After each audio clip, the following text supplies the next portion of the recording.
Welcome to Man Does Tech, where I solve the problems you didn't even know you had. In this video, I will explain how to make delicious toffee strawberries. First, let's gather our ingredients and prepare our workspace. You'll need about 1 pound of fresh, firm strawberries, 2 cups of granulated sugar, 1/2 cup of water, and 1/4 cup of light corn syrup. Also, have wooden skewers ready and line a baking sheet with parchment paper. A candy thermometer is essential for perfect results. Now, let's get those strawberries ready and start our toffee base.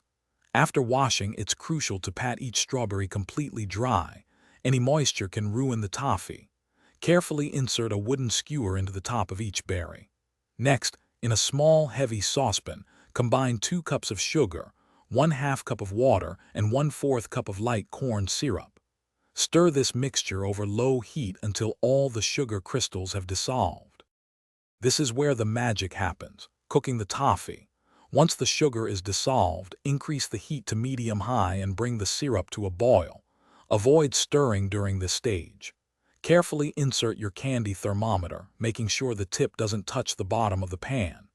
Continue cooking until the mixture reaches precisely 300 degrees Fahrenheit, which is the hard crack stage. As soon as it hits this temperature, remove the pan from the heat. Now for the exciting part, dipping. Work very quickly as the toffee will cool and harden fast. Dip each skewered strawberry into the hot toffee, rotating it to ensure an even, thin coating. Let any excess drip back into the pan, then place the coated strawberry onto your prepared parchment paper. Allow them to cool completely until the toffee is firm and glossy. These delicious toffee strawberries are best enjoyed fresh. Thanks for watching. If you found this helpful, don't forget to like and subscribe.